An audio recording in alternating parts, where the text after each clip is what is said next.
Retrabalho.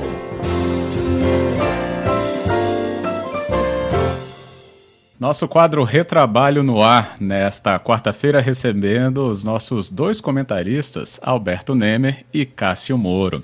Tá aí, então, nossos comentaristas reunidos hoje aqui. Então, Retrabalho efetivamente composto para falar sobre uma novidade aí de janeiro, né, que é sempre o valor do salário mínimo, que entrou em vigor no dia 1º mesmo, mas ainda repercute para que o nosso ouvinte entenda um pouco mais com a ajuda, né, dos nossos comentaristas sobre o reajuste do salário, se ele impacta todos os vencimentos, aliás, os vencimentos de todos os trabalhadores, melhor dizendo, ou só daquele que recebe salário, né, mínimo. E aí, o que a gente pode trazer de informação? Alberto Nemer, começa? Começo, Fábio. É um tema bastante interessante. Primeiramente, para esclarecer que salário mínimo... Nemer, acho que variou também o sinal para a gente. Pode até começar de novo para a gente não perder nada, né? Desculpa. Constituição pode receber todo mês de janeiro, ele é reajustado. O presidente a gente pede para o Nemer, então, estabelecer melhor essa conexão, a gente faz, né, com ele. Enquanto isso, Cássio Moro, com você então, vamos lá.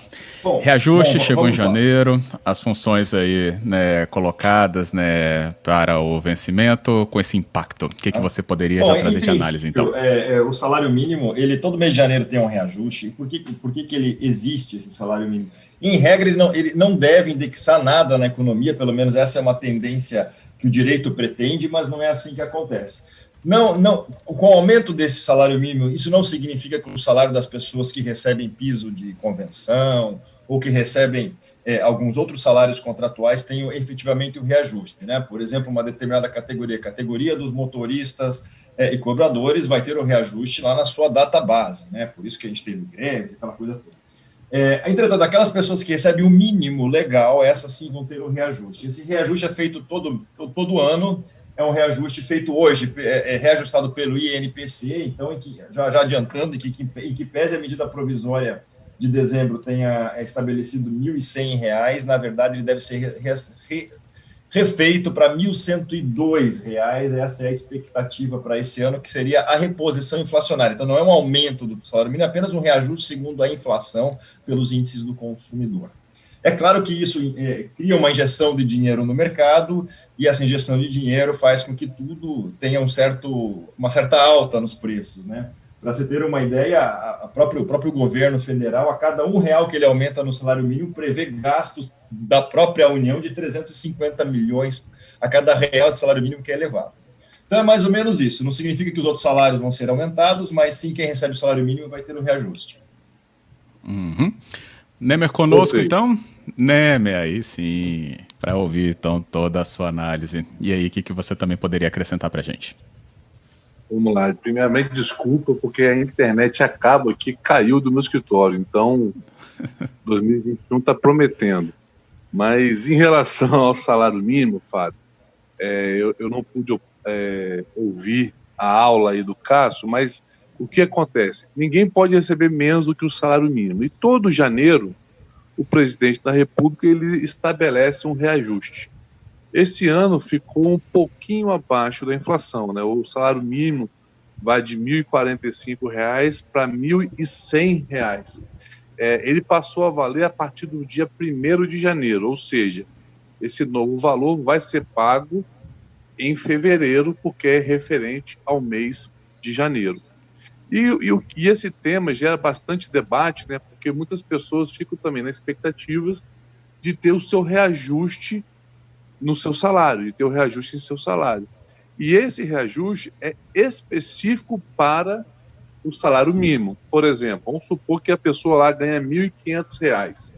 Ela obrigatoriamente vai ter esse reajuste do percentual de aproximadamente 5%? Não. Os reajustes de salários, os demais reajustes de salários, eles são feitos por meio de instrumento coletivo, né, ou acordo coletivo, ou convenção coletiva, ou também pode ocorrer por espontaneidade do empregador. Então, de forma bem objetiva, é isso aí. Correto. Nessa questão, o Cássio falou, né, sobre database, né, aí dependendo das categorias envolvidas, né, que utilizam, né, essa tratativa.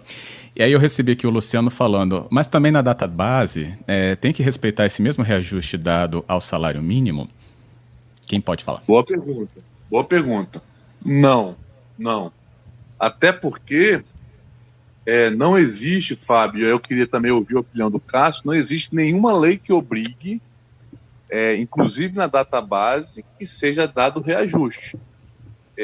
Não foi raras as negociações num passado não tão distante, aí, em 2014, 2015, onde foram realizadas negociações coletivas, né, que resultaram em acordo ou convenção coletiva, que o reajuste foi zero, ou seja, não teve qualquer tipo de reajuste.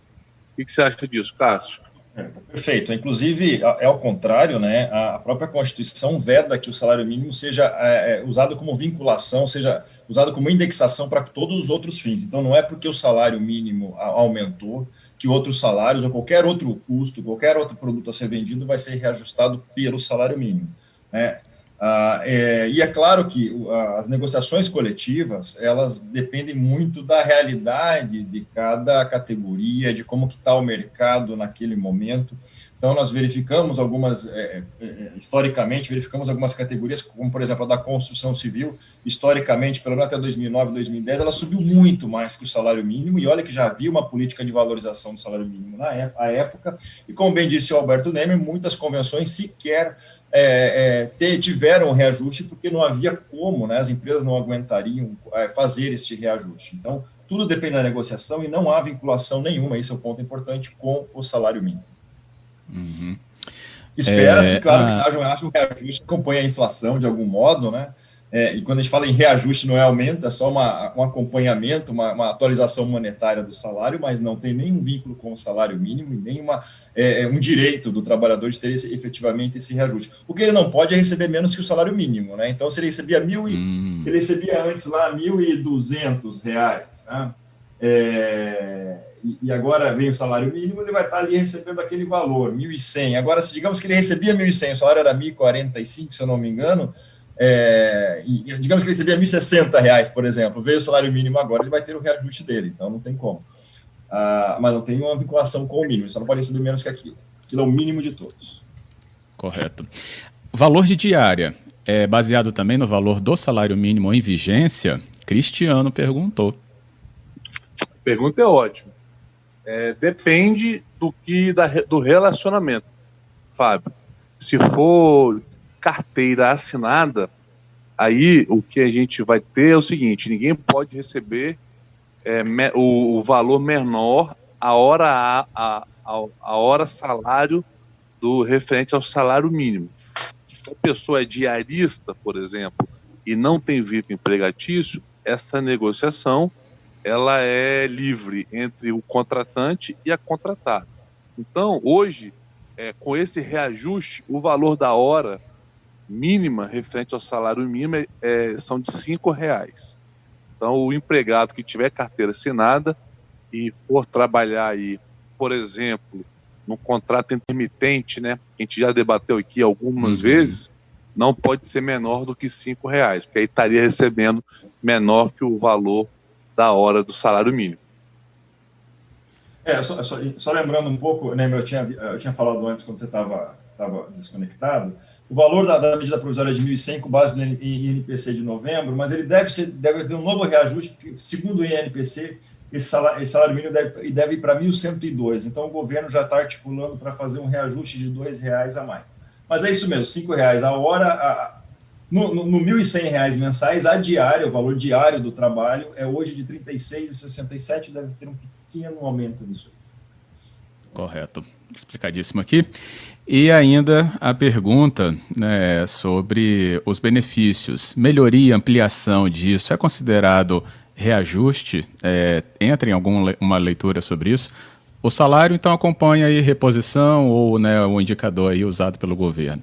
Mas aí o trabalhador ele tem melhorias nos benefícios, né? Até aqui foi a Andressa que mandou, mas ela não foi específica nos benefícios. Mas essa leitura sobre aumenta o benefício, mantém o salário, isso é considerado reajuste ou não é? Vamos lá. Todo benefício, possivelmente, que se tem, por exemplo, ticket de alimentação, plano de saúde, isso tudo é oriundo de negociação coletiva. Pode ser que, na negociação coletiva, o ticket de alimentação sofra algum reajuste, não há obrigatoriedade. E se sofrer esse reajuste, aí sim foi por causa de uma negociação, e aí sim é um reajuste. Não necessariamente o reajuste que é dado no salário nessa base, nessa negociação, Fábio, é o mesmo que vai ser dado no ticket de alimentação. Pode ser, por exemplo, que ocorra na negociação coletiva, não ocorra o reajuste do salário, mas pode aí ocorrer sim aí um reajuste do ticket de alimentação. Então realmente fica muito franqueado as partes, né, empregador e sindicato dos empregados, a negociação dessas questões. Senhores, obrigado. Aqui tive até o Luciano reagindo, agradecendo também, a Andressa mandou palminhas. Obrigado, é isso. Os ouvintes, então, também interagindo conosco neste quadro. Sempre pareceu, né, tão óbvio só o reajuste, mas não, tanta coisa envolvida, e é por isso que esse quadro traz, então, orientações e esclarecimentos. Obrigado, Alberto Nemer. Obrigado, Fábio. Deixo aqui um abraço a todos os nossos ouvintes, especialmente para aqueles que estão mandando perguntas, e um abraço ao amigo Cássio Moro. Isso aí, obrigado também, Cássio. Eu também agradeço muito a vocês dois, ao Alberto, ao Fábio, aos ouvintes, aqueles que mandam perguntas, aqueles que mandam palminhas. Muito obrigado a todos vocês, um forte abraço, até semana que vem, se Deus quiser. Combinadíssimo, isso aí.